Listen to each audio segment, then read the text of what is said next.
Mr. Tumnus 32 says, do you believe the current Oxford definition of meek/meekness is biblically correct?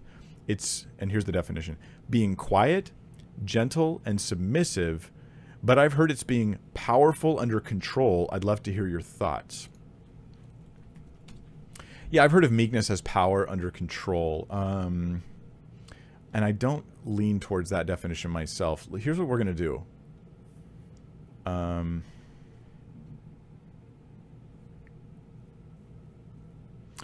Let's go to Matthew 5:5.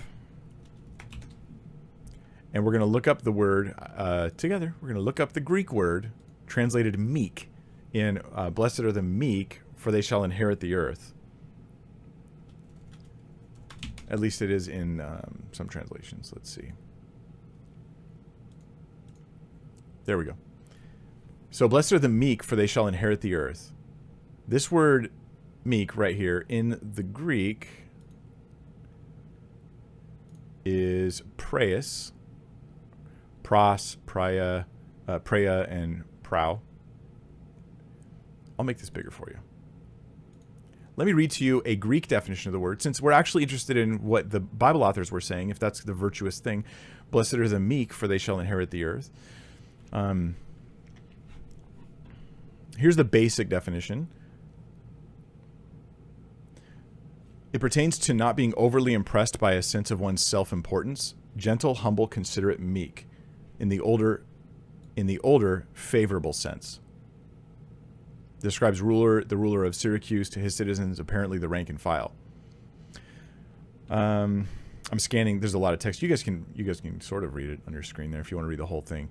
So this is BDAG, which is a New Testament lexicon, Greek lexicon for the New Testament, considered very reliable, but it's also obviously a little difficult to read if you're not familiar with reading this kind of stuff.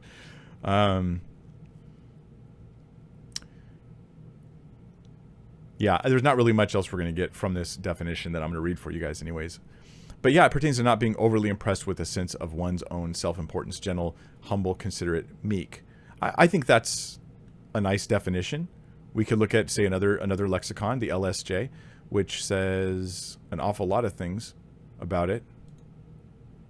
Do you guys enjoy this, randomly looking through these things? Normally I'd look through the lexicon, pull out the parts that I thought were most relevant, and I'd share them. But we're doing this live. So here it's referred to as mild, soft, or gentle. Mild, soft, or gentle. And it's referred to of things, of persons, of actions, like feelings. So yeah, meekness, what I'm going to suggest is the definition power under control. The problem here is I think we're importing the word power into the word meek. When I say you're meek, does that mean you're powerful but under control?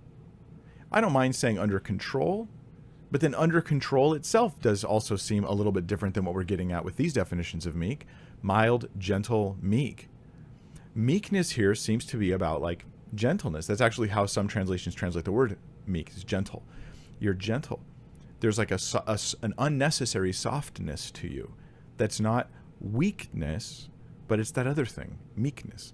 That's how I would view it. Now, you mentioned the definition that you found online for the Oxford definition, current Oxford definition. Now, Oxford definition is going to go with how is the word currently being used in English today, not what was the meaning of the word in Greek in the New Testament times, which is what I care more about. They say it means being quiet, gentle, and submissive. So I would say quiet is not necessarily part of meekness in the Greek for New Testament sense, but it could be because you might be quiet because you're being gentle in a good way. Submissive, not necessarily. For a leader can also be meek, and they're not submitting to people when they do it. So I would say gentleness is there.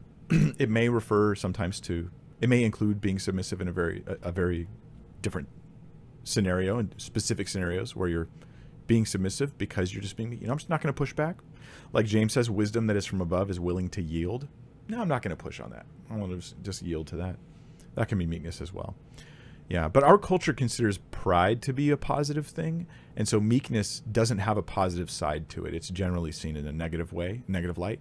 That's where our culture is just wrong, which is maybe why Jesus says, blessed are the meek, instead of blessed are the proud. Where does the Bible ever say blessed are the proud? And it says he's far from the proud. He's near the humble.